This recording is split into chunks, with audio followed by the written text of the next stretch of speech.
नमस्कार दोस्तों, आप सभी का मेरे चैनल वंदना सिंह ऑफिशियल में हार्दिक स्वागत है। दोस्तों, आज मैं एक नई वीडियो लेके आई हूँ देव प्रबोधिनी एकादशी पर। कार्तिक मास के शुक्ल पक्ष की एकादशी जो होती है उसको देव उठनी या देव प्रबोधिनी एकादशी कहते हैं। शास्त्रों में निहित है कि भगवान विष्णु देव शयनी एकादशी तिथि पर क्षीर सागर में शयन करने चले जाते हैं और देव उठनी एकादशी तिथि पर फिर से जागृत होते हैं। धार्मिक मत के अनुसार भगवान विष्णु की पूजा करने से जीवन में सुख, समृद्धि और मंगल का आगमन होता है। देव उठनी एकादशी पर साधक श्रद्धा भाव से भगवान विष्णु की पूजा पाठ करते हैं। सभी वे लोग घर पर ही चौक आदि पूर कर मंगल कार्यों का प्रारंभ करते हैं। आज के दिन से ही हिंदू धर्म के विवाह आदि का प्रारंभ हो जाता है, विवाह शुरू हो जाते हैं देव उठनी एकादशी के दिन से। तो दोस्तों, आइए मैं बताती हूँ कि देव उठनी एकादशी की पूजा कैसे करी जाती है और भगवान विष्णु को कैसे प्रसन्न करते हैं इस पूजा के द्वारा। धार्मिक मान्यताओं के अनुसार मांगलिक कार्य का शुभारंभ इसी तिथि से शुरू हो जाता है। तो इस दिन जो है तुलसी जी का विवाह भी बहुत से लोग करते हैं और बहुत से लोग इस तुलसी जी का विवाह कार्तिक पूर्णिमा पे संपन्न कराते हैं। दोस्तों, कहा जाता है जिनके घर में तुलसी या विष्णु प्रिया का पौधा है वो घर बहुत ही सुंदर और शुभ माना जाता है और उस घर में कभी भी कोई भी परेशानी नहीं आती है। अगर कभी कोई परेशानी आती है तो तुलसी माता उसे अपने ऊपर ले लेती हैं और भक्तों को संकटों से मुक्त करती हैं। कार्तिक मास में तुलसी पूजा का बहुत महत्व है। लोग प्रतिदिन कार्तिक स्नान करने के बाद तुलसी में सुबह और शाम दोनों टाइम दीपक जलाते हैं और कुछ लोग 5 दिन का तुलसी जी का नियम करते हैं। 5 दिन में 365 बाती का दिया जलाते हैं पूरे साल का, और 5 दिन भी दिया जलाते हैं। तो इस तरह से अलग अलग तरीके से लोग इस माह में तुलसी को प्रसन्न करते हैं। कहते हैं श्री कृष्ण जी का और श्री विष्णु जी का निवास तुलसी में होता है। तुलसी जी की ये बहुत बड़ी महानता है कि तुलसी जी के विष्णु भगवान अपना कोई भी प्रसाद बिना तुलसी के ग्रहण नहीं करते हैं। श्री हरि जी ने तुलसी जी को ऐसा आशीर्वाद दिया था। ये सब इसकी कहानी कैसे क्या है वो मैं आपको बाद में अगली वीडियो में बताऊंगी। तो तुलसी जी के पास ही विष्णु भगवान का निवास होता है। तो इस कार्तिक मास में विष्णु भगवान को प्रसन्न करने के लिए हम तुलसी जी के पास भी दीपक जलाते हैं, क्योंकि तुलसी जी में हमेशा विष्णु भगवान और कृष्ण भगवान का निवास होता है। तो हमें तुलसी जी की पूरी सेवा इस माह में करनी चाहिए और हमें उन्हें प्रसन्न करना चाहिए। दोस्तों, देव उठनी एकादशी हर वर्ष कार्तिक माह के शुक्ल पक्ष की एकादशी तिथि को मनाई जाती है। इस दिन जगत के पालनहार भगवान विष्णु योग निद्रा से जागृत होते हैं। इस शुभ अवसर पर तीनों लोकों में भगवान विष्णु का विशेष पूजा अर्चना की जाती है। इस एकादशी तिथि से मांगलिक कार्य का शुभारंभ होता है।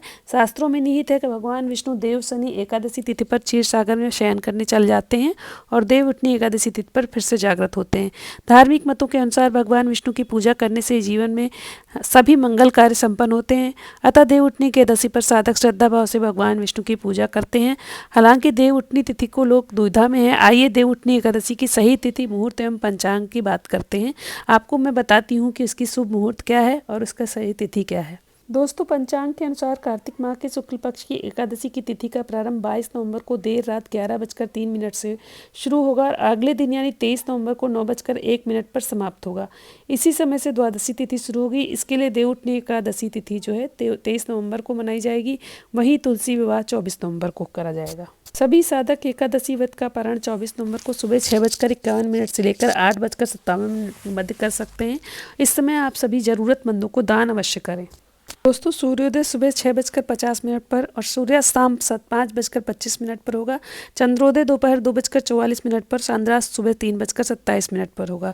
ब्रह्म मुहूर्त 5:02 से 5:56 तक होगा। विजय मुहूर्त दोपहर 1:53 से 2:35 तक होगा और गोधूली मुहूर्त शाम 5:22 से 5:49 तक होगा। निषेध मुहूर्त रात 11:41 से 12:35 तक होगा। तो दोस्तों, इसकी पूजा का प्रारंभ दीपदान आदि शाम को 5 साढ़े 5 बजे से 6 बजे तक कर लें। दीपदान आदि का करने का यही उत्तम समय माना गया है। इसके अलावा गन्ने की पूजा की जाती है, तो वो तुलसी के गमले में जहाँ भी हम पूजा करते हैं तुलसी की जो है नित्य दीपक वगैरह जलाते हैं, वहीं गन्ने का मंडप बनाया जाता है। उसके अलावा तुलसी माता को सुहाग की सारी सामग्रियाँ अर्पित की जाती हैं। कुछ लोग आज के दिन तुलसी का विवाह भी करते हैं और कुछ लोग चतुर्दशी या पूर्णिमा के दिन करते हैं।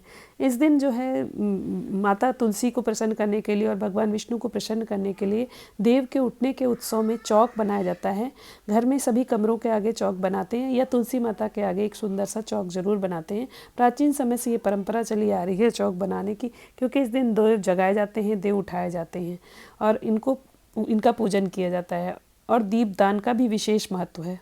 शास्त्रों में निहित है कि कार्तिक माह के शुक्ल पक्ष की द्वादशी तिथि को जगत के पालनहार भगवान विष्णु एवं तुलसी माता का प्रेरणा सूत्र किया जाता है। अतः हर वर्ष कार्तिक माह में के शुक्ल पक्ष की द्वादशी तिथि को तुलसी विवाह का आयोजन किया जाता है। ज्योतिषियों के माने तो तुलसी विवाह पर सर्वार्थ सिद्ध योग का निर्माण हो रहा है। इसके अलावा कई अन्य अद्भुत संयोग बने। पंचांग के अनुसार कार्तिक माह के शुक्ल पक्ष की द्वादशी तिथि 23 नवंबर को संध्या काल 9:01 से शुरू होगी और अगले दिन 24 नवंबर को संध्या काल 7:06 तक है। सनातन धर्म में उदया तिथि माना जाता है, अतः 24 नवंबर को तुलसी विवाह मनाया जाएगा। तुलसी विवाह पर सबसे पहले सिद्ध योग का निर्माण हो रहा है। इस योग का निर्माण प्रातःकाल 9:05 तक है। इस योग में शुभ कार्य कर सकते हैं। तुलसी विवाह के दिन सर्वार्थ सिद्ध योग का भी निर्माण हो रहा है। इस योग का निर्माण पूरे दिन है। इस योग में तुलसी माता की पूजा करने से सभी प्रकार के शुभ कार्यों में सिद्धि प्राप्त होती है। दोस्तों, इस दिन 24 नवंबर को पूरे दिन ही 9:01 शाम को 9:01 तक शुभ मुहूर्त है, तो मैं तो 24 नवंबर को ही तुलसी जी का विवाह करूंगी और शाम को रात्रि को 9:01 से पहले इस विवाह को संपन्न करूंगी। मैं प्रतिवर्ष इस विवाह को करती हूँ कई सालों से और मुझे इससे बहुत ही सुकून मिलता है और घर में सुख शांति और समृद्धि बनी रहती है। दोस्तों, कार्तिक शुक्ल की एकादशी को देव जागरण का पर्व माना जाता है। इस दिन श्री हरि भगवान विष्णु, सभी को पता है कि इस दिन भगवान श्री विष्णु 4 माह की निद्रा पूरी करके उठते हैं, योग निद्रा से जाग जाते हैं। इस पावन तिथि को 11 से देव प्रबोधनी एकादशी भी कहा जाता है। तो दोस्तों, सभी के लिए प्रार्थना है ईश्वर की इस देव उठनी एकादशी पर सभी के भाग्य को भगवान विष्णु की कृपा मिले और सभी का भाग्य चमके। सभी के जीवन में जो परेशानियाँ, उन परेशानियों को भगवान विष्णु दूर करें। भगवान विष्णु जगत के पालनहार हैं और वो सभी के कष्टों को, जगत में सृष्टि में जो कर्मों के अनुसार जिसके जो कष्ट हैं, उन कष्टों को कम करते हैं और जीवन में सुख और समृद्धि और शांति देते हैं, वैभव प्रदान करते हैं। दोस्तों, आज देव उठनी एकादशी के दिन से बहुत से लोग एकादशी के व्रत को प्रारंभ कर देते हैं और कुछ लोग तो साल की सभी एकादशी व्रत रखते हैं। जो नहीं करते हैं वो इस दिन का एकादशी का व्रत या जेठ की जो निर्जला एकादशी होती है, इस व्रत को बहुत ही महत्वपूर्ण माना जाता है। तो इस व्रत को जरूर करना चाहिए भगवान विष्णु की कृपा को पाने के लिए। इस दिन झूठ बोलना, चुगली करना और दूसरों की बुराई करने जैसी चीज़ों से बचना चाहिए। ऐसे करने से न केवल परिवार बल्कि संपूर्ण समाज को सम्मान मिलता है और पाप के भागीदार भी बनते हैं। तो दोस्तों, ये थी मेरी देव उठनी एकादशी की जानकारी। अगर आपको अच्छी लगी है तो आप लोगों को शेयर करें, लाइक करें और मेरे चैनल को अगर अब तक सब्सक्राइब नहीं किया है तो प्लीज़ मेरे चैनल को सब्सक्राइब करें। राधे राधे।